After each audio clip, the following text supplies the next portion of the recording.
Ang video na ito ay ang Season 3 ng Record of Ragnarok. Kung hindi mo pa napapanood ang Season 1 at Season 2 ay mas mabuti kung mapanood mo muna ito para masundan mo ang ating kwento. Ilang oras bago magsimula ang ikapitong round ay inalala ni Brunhilde ang mga sinabi sa kanya ni Buddha katapos ng naging laban nito. Dahil parang may alam na din ito tungkol sa iba pang mga plano niya na kahit si Gol ay hindi din alam. Nakasalubong niya ang kanyang doppelganger pero alam niya na kung sino ito. Ito pala ay si Mitchell Nostradamus na isa din sa napili niya na lumaban sa Ragnarok. Dahil may pagkapasaway ito ay binalaan niya ito na tatanggalin sa Humanities Champion at ibabalik sa Helheim. Nagkunwari ito na nalulungkot pero alam niya na kahit hindi niya ito pinili ay magagawa pa din itong makalabas ng Helheim. Dahil ito lang naman ang nag-iisang tao na ipinatapon sa Helheim matapos muntikan ng sirain ng Bifrost. Ang Bifrost ay isang gate na nagkokonekta sa Valhalla at Helheim. Binuo ang gate na ito matapos ang digmaan sa pagitan ng Valhalla at Helheim upang maiwasan ang anumang pagsalakay mula sa magkabilang banda. Tanging mga chief gods lang ang pwedeng makalabas-masok dito kabilang sila Zeus, Hades, Shiva at Odin. Pinabalik muna ni Brunhilde si Nostradamus sa kanyang waiting room sapagkat hindi pa naman ito ang lalaban sa ikapitong round. Dahil muling naging tabla ang standing ng Ragnarok ay naisip ni Brunhilde na samantalahin ang pagkakataon na ito na mag-all out at lamangan ang mga Diyos. Biglang dumating si Gol para ipaalam sa kanya na maayos na umano ang kalagayan ni Buddha at kailangan na lang nitong magpahinga muna. Matapos raidorin ni Buddha ang mga Diyos ay namroblema muna sila Zeus sa ipapalit nila dito. Biglang naramdaman ni Ares na parang siya ang gusto ni Hermes na pumalit kay Buddha para sa ikapitong round. Kaya nakaramdam tuloy siya ng takot dahil nakita niya mismo kung gaano kalalakas ang mga kalahok sa panig ng mga tao. Pero kung hindi siya pumayag ay maaapektuhan ng kanyang dangal bilang God of War. Buti na lang ay naunahan siya ni Hades na magsabi kaya nakahinga siya ng maluwag. Kasalukuyan namang hinahanap ni Qin Shi Huang ang kanyang waiting room dahil nawawala pala siya matapos siyang lumabas saglit ng kanyang waiting room. Nakita niya sa unahan ng VIP seats kaya inisip niya kagad na ito na siguro ang hinahanap niya. Ngunit VIP seats pala ito para sa mga Diyos kaya nagtaka na lang sila Ares nang makita nila si Qin. Naisip naman kagad ni Hermes na baka nawawala lang si Qin kaya sinubukan ni Ares na ituro dito ang upuan para sa mga tao. Papalabasin niya na sana ito nang bigla na lang siyang binalibag nito. Dito na mas napaisip si Hermes kung sino kaya ang taong ito na madali lang pinabagsak si Ares. Sinabihan sila ni Qin na hindi mahalaga kung nasaan man sila sapagkat ang lahat na inuupuan umano nito ay trono na din ito. Dahil dito ay nagalit na si Ares pero nang muli niyang hinawakan si Qin ay inulit lang nito ang ginawa nito sa kanya. Dito na naging interesado si Hermes kay Qin kaya nang humingi ito ng maiinom ay binigyan niya kaagad ito ng honey water. Pagkabangon ni Ares ay bigla namang dumating dito si Gol na kanina pa pala hinahanap si Qin. Dumating din si Brunhilde para ipaalam kay Qin na siya na umano ang lalaban sa ikapitong round kaya bigla itong nasabik. Gusto ni Brunhilde na magtungo na sila sa contestant entrance pero hindi na umano ito kailangan ni Qin. Nang ipakilala na siya ni Heimdall ay nagtipon-tipon ng mga dating emperors ng China. Ito pala ay para buhatin ng red carpet na dadaanan ni Qin pababa. Nababahala naman si Gol kung kaya ba ni Qin na makipaglaban kahit may takip ang mata nito. Nang makababa na si Qin ay dito na din nagpakita ang kanyang Volunder na si Alviter na inis na sa pag-uugali ni Qin. Kaya nilambing na lang ito ni Qin at bumigay din naman ito kaagad. Habang papasok na sa stadium si Hades ay nilapitan siya ng isa sa tagapaglingkod ni Poseidon na si Proteus. Nakiusap ito na gamitin niya umano ang trident ni Poseidon para ipaghiganti ito sa mga tao. Alam niya na hindi ugali ni Poseidon ang makiusap na ipaghiganti ito pero napagdesisyonan niya pa din na tanggapin ang trident at ipagsanib ito sa kanyang bident. Nang ipakilala na siya ni Heimdall ay nagulat ang mga Diyos dahil hindi nila inaasahan na pati ang hari ng Helheim ay sumali na din. Pagkasimula ng laban ay ipinaalala niya kay Qin na wala siyang personal na galit dito pero kailangan nitong maramdaman ang kanyang galit sa mga tao matapos ang sinapit ni Poseidon. Nauna siyang umatake na parang kahawig ng ginawang atake ni Poseidon. Nagawa itong mailagan lahat ni Qin kaya ginamit na ni Hades ang Persephone Kalichuran at sa sobrang lakas nito ay dito na nagtamo ng pinsala si Qin. Muling sumugod si Hades gamit naman ang Persephone lore pero nagawa itong mapalihis ni Qin at na-counter si Hades gamit naman ang isa sa Chiyo armor form na tinatawag na Force of the Phoenix. Nagulat na lang ang mga manunood na si Hades ang tumilapon kahit siya naman ang umatake. Ang salitang Chiyo pala ay kinuha mula sa pangalan ng isang demon god na naghihirang dati sa China kung sino ang magiging hari. Pero nang magdeklara si King Qin ng Unification of the Nations ay nagtungo siya sa silangan para akyatin mag-isa ang Mount Tai. Pagkadating niya sa tuktok ay nakaharap niya dito si Chiyu. Alam nito ang ninanais niya na maging emperor o maging hari ng mga hari. Pero kailangan niya umano munang mag-alay ng 10,000 katao at lumuhad din dito. Ibinigay niya naman kagad ang inihanda niyang alay ngunit isa lang pala itong clay doll. Katapos ay nilinaw niya kay Chiyo na mas gugustuhin niya na lang na masawi kaysa lumuhad sa isang kasuklam-suklam na nilalang. Dahil sa kanyang mga sinabi ay nagalit ng sobra si Chiyo at dito na sila naglaban. Tumagal ng 6 na araw ang kanilang labanan at matagumpay na natalo ni Qin si Chiyo. Dahil sa sinapit ni Hades ay muling naalala ni Ares ang ginawa sa kanya kanina ni Qin. Base sa obserbasyon ni Hermes ay parang ibinalik lang ni Qin ang puwersa galing sa atake ni Hades. Kaya parang napuruhan lang si Hades ng sarili niyang atake. Tinanong ni Hades si Qin kung ano ang ibig sabihin ng pagiging hari. Kagad naman itong sinagot ni Qin na siyang ikinagulat ni Hades at natawa na lang ito. Dahil dito ay natawa din si Qin kaya nagtawanan muna silang dalawa. Inihalin tulad ni Hades si Qin kay Poseidon dahil para sa kanya ay ito talaga ang karapat-dapat sa titulo ng isang hari.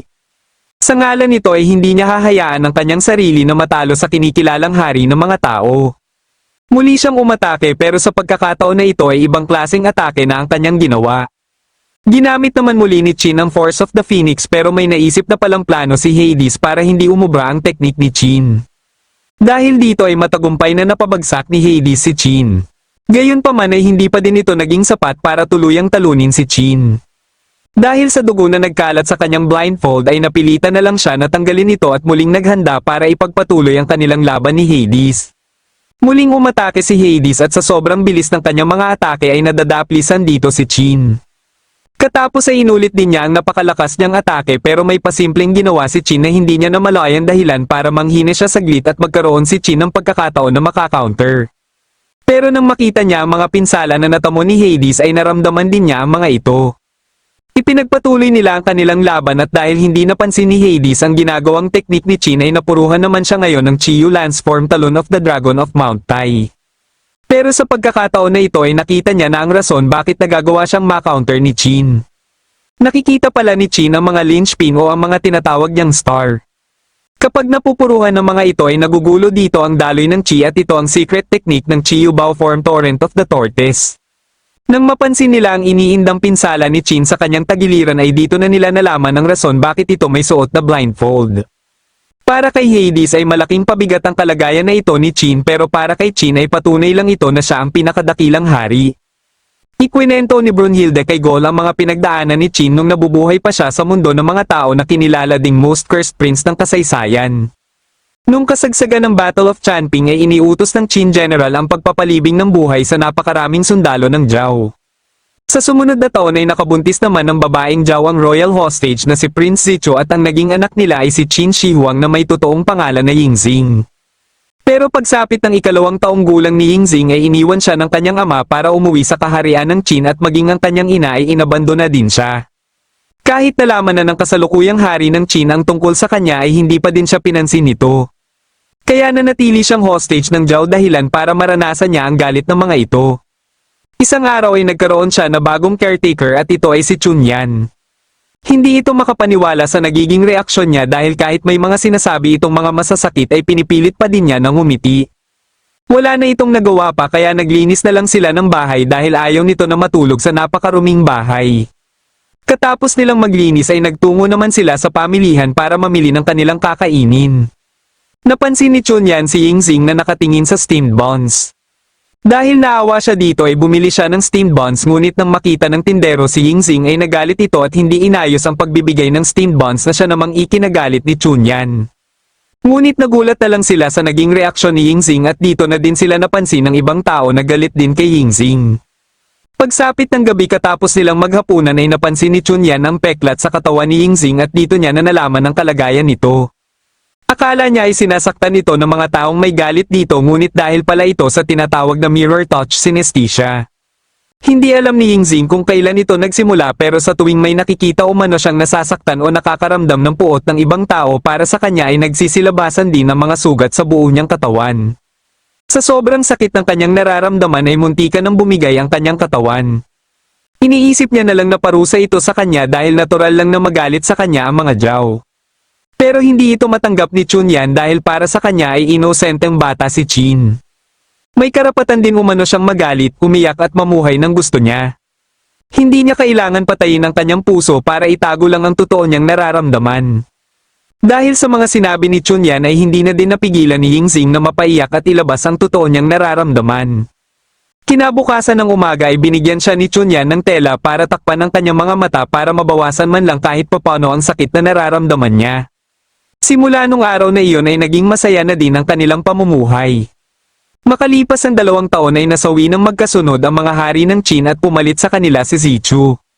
Dahil dito ay naging Crown Prince si Yingxing na may karapatan bilang sumunod na hari sa kanyang ama kaya kaagad siyang sinundo para dalhin na sa kaharian ng Qin. Ngunit habang nasa daan na sila ay bigla naman silang tinambangan ng mga kawal ng Zhao. Dahil hindi na isang panauhin ng Zhao King si Yingxing ay hindi na ito pinalampas pa ng mga may galit kay Yingxing na makapaghiganti. Napagdesisyonan ni Yingxing na makipaglaban din pero pinigilan siya ni Chunyan dahil trabaho umano nito na protektahan siya. Nilabanan nitong mag-isa ang mga kalaban ngunit dahil sa dami ng mga ito ay hindi niya naiwasan ang atake ng isa. Mabilis ding kumilos ang isa para atakihin din siya at dito na siya bumagsak. Kaagad na nilapitan ng kalaban si Yingxing para iligpit na ito ngunit muling nakabangon si Chunyan at nagawa pang mailigpit ang kalaban.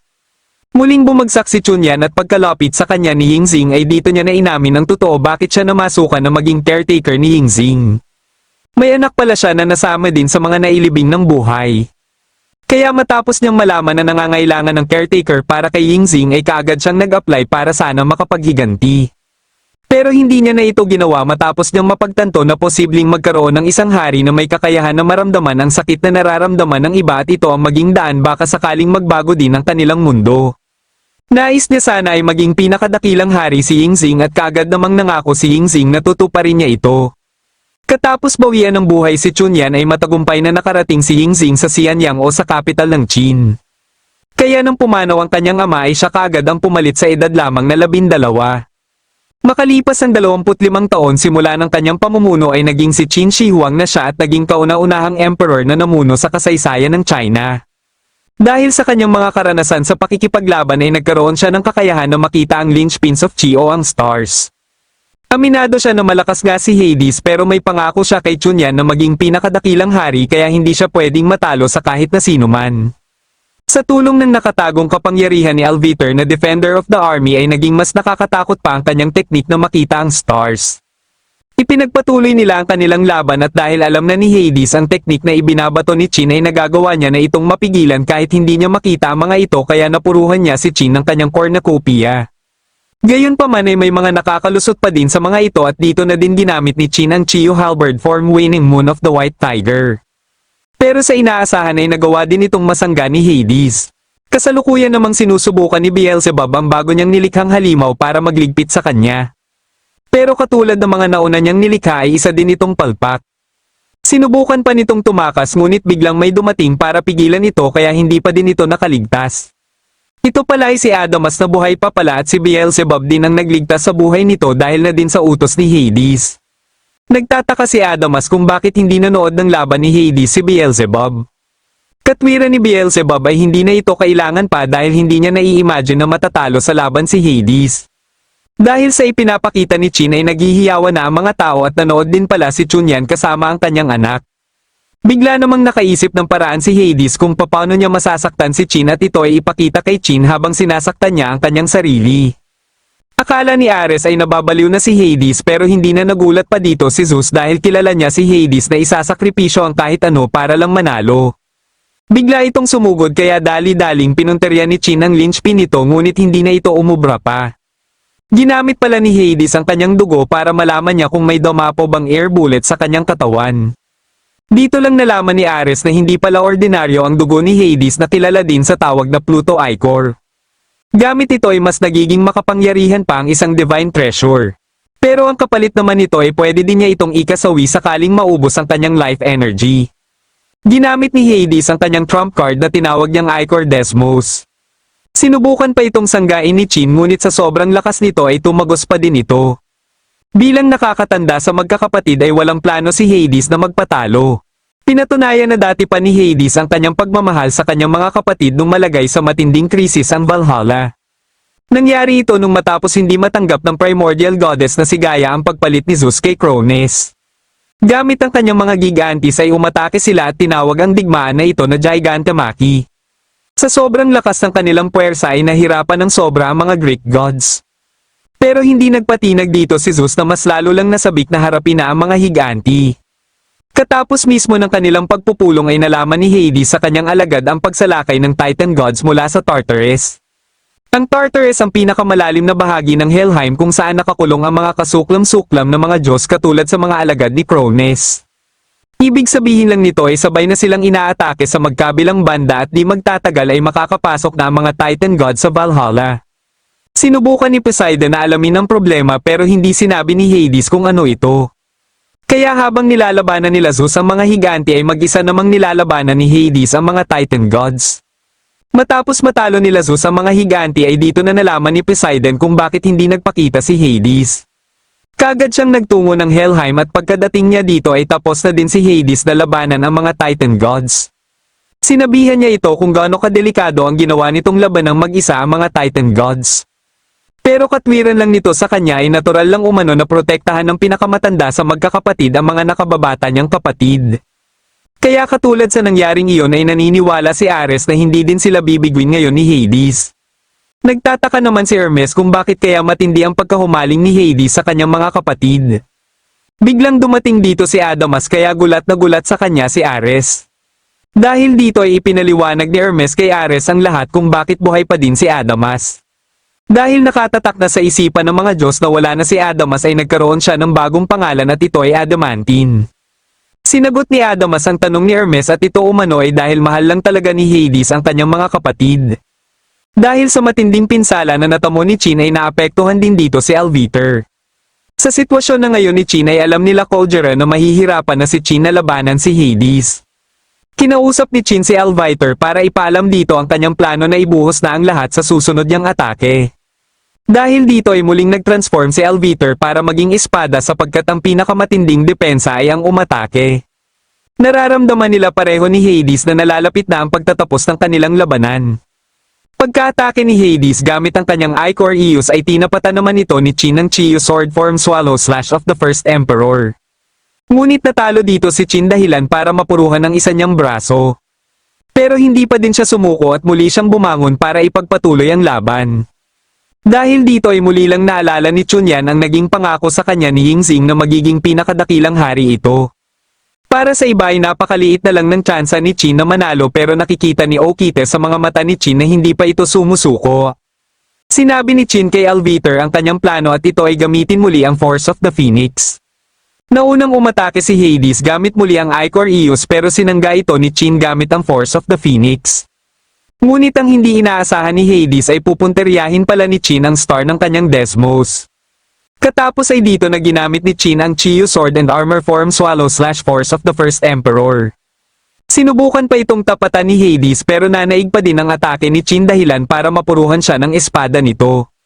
Balak pa sana niya na umatake sa huling pagkakataon pero hindi na siya hinayaan pa ni Chin. Kaya dito niya na din kinilalang hari si Chin at bago siya maglaho ay humingi muna siya ng tawad sa kanyang mga kapatid na nabigo siya sa kanyang sinumpaan. Babagsak na din sana si Chin pero buti na lang ay pinilit niya na manatiling nakatayo. Dahil dito ay hinirang na siya ni Heimdall na panalo sa ikapitong round ng Ragnarok.